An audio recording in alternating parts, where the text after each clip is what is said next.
What's up mga boss? Tara, samahan nyo ako at magluluto tayo ngayon ng ampalaya con carne. So itong ingredients na gagamitin natin guys ay lahat natural, walang MSG or walang mga powdered seasoning. Talagang natural lahat.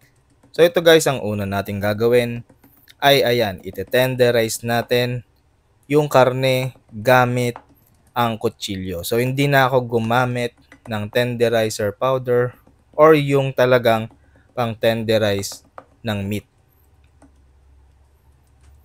So ganyan lang guys ang gagawin nyo. Alternate lang yung pagpapalambot natin dito or yung pag-tenderize ng karne.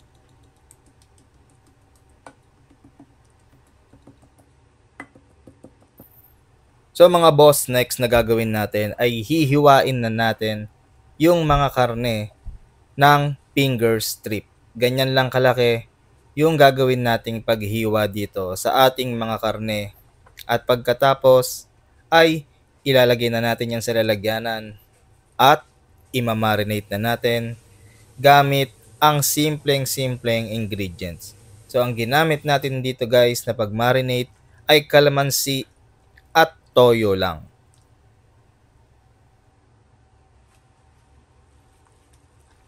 So isa to sa napakahalagang gagawin natin. Dapat halong-halo po maigi yung toyo at kalamansi, pati yung karne. Ayan, kasi makikita nyo po yan na sisip-sipin niya yung ating pang-marinate.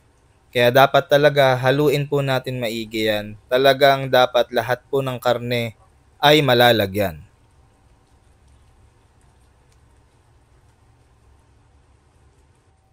Yung tagal naman ng pag-marinate mga boss, nakadepende na po yan sa inyo kung gaano siya katagal or kung ayaw nyo nang i-marinate ng 1 oras kung gusto nyo agad lutuin.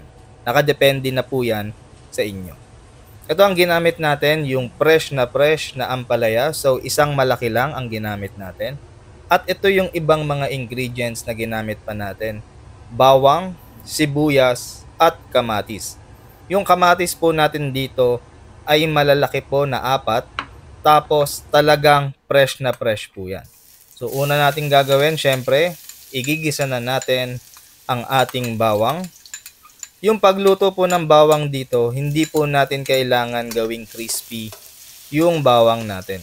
Basta't mag-brown lang siya kahit hindi brown na brown, ayos na po yun. Ang importante po ay magkulay brown siya na makita natin na talagang luto na yung bawang natin. So pagkatapos po niyan, syempre, ang isusunod natin ay yung sibuyas. So sa sibuyas po, ayan po, ganyan po kalalaki yung hiwa ko. Pero nakadepende yan sa inyo kung gusto nyo pang liitan. Ayan, halu-haluin lang din natin hanggang sa maluto yung ating sibuyas.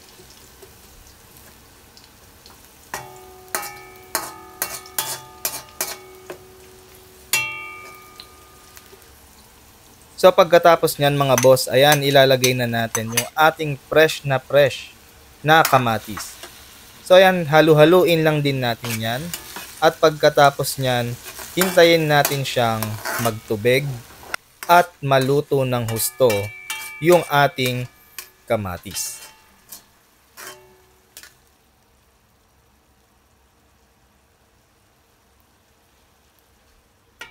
So ayan mga boss, nakita nyo na tinakpan ko kasi niluluto muna natin maigi yung ating kamatis para po maganda yung magiging sarsa natin. Kailangan po lutong-luto po talaga yung kamatis.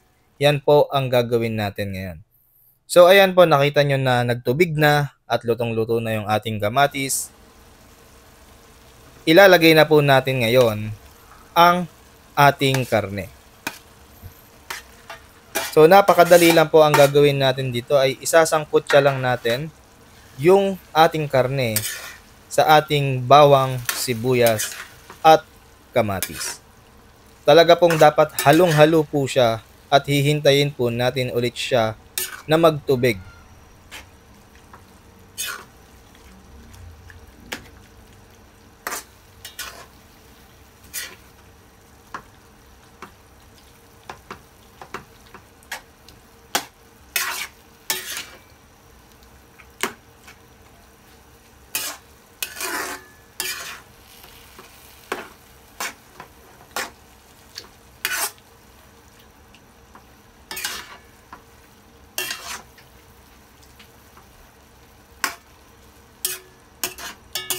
So ayan po, since nagtubig na siya, ang gagawin natin ay mag-a-add lang tayo ng kaunting toyo para pangpakulay lang. Tapos ayan, halu-haluin na natin ulit. So ito mga boss, nakita nyo na meron tayong isang cup ng tubig pero hindi ko na po nilagay lahat. Kasi sa kamatis pa lang, marami na yung magiging tubig niya. Kaya nagdagdag lang tayo ng kalahating basong tubig. So ayan, takpan lang natin at hintayin lang natin kumulo.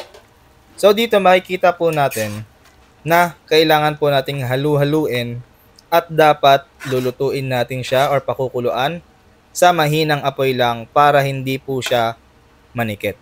Mamaya po makikita nyo yung paganda ng paganda ang kulay niya dahil nagmamantika na yung ating karne. Makikita nyo po yan maya-maya.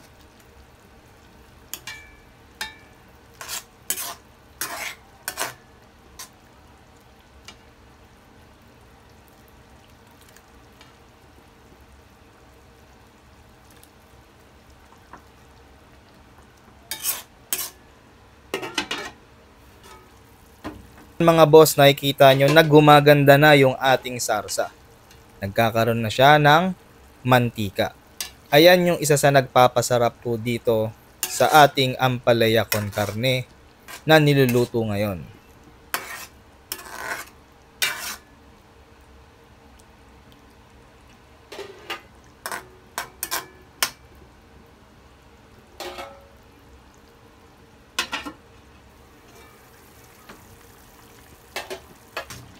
Ito mga boss, napakaganda na ng sarsa natin. Kitang-kita nyo yung pagmamantika. Ayan, talagang nakakatakam, di ba? Pero hindi pa tapos, syempre ilalagay pa natin ang ating ampalaya. Kapag malambot na po yung karne at ganyan na yung style ng mantika niya. So ito, maglalagay na tayo ng ampalaya.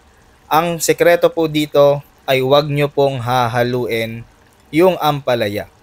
Hayaan nyo lang siyang maluto dyan sa ibabaw. Pakuluan lang po natin yan.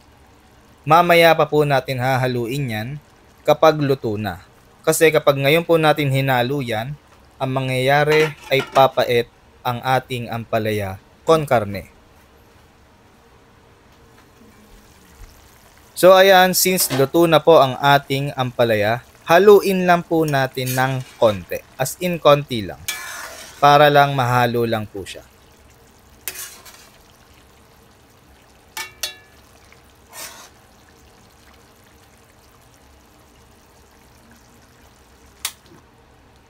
At ayan na, ready to serve na ang ating ampalaya con carne. Napakadali lang po niya lutuin kung tutuusin at napakatipid po sa ingredients na ginamit natin. Makikita nyo rin yung kulay po ng sarsa natin ay napakaganda. Yan po ang sikreto ng kamatis lang ang ginamit. Hindi po tayo nagdagdag or gumamit ng mga tomato paste, tomato sauce. Talagang purong kamatis lang. Ayan, kita nyo, juicy po yung ating karne. Kaya ayan, tikman na natin. So ayan mga boss, napakasarap talaga nitong ganitong style ng pagluluto ng ampalaya con carne. Try nyo po itong style namin, itong recipe namin. Ayan po, nakita nyo naman na wala po kaming ginamit na ibang ingredients, walang mga seasoning, mga powder seasoning, walang mga MSG, talagang purong natural ang ating mga ingredients. Kaya natural din yung sarap ng ating ampalaya con carne. So yun mga boss, follow us for more Pinoy recipe. Ayan, pwede nyo pong gayahin yung aming mga recipe, itry nyo, napakasarap po talaga nito, hindi naman kami syempre mag-upload kung hindi po ito masarap. At isa pa, ayan, sineshare namin sa inyo para na rin meron kayong mga ulam ideas pang araw-araw. So hanggang dito na lang mga boss.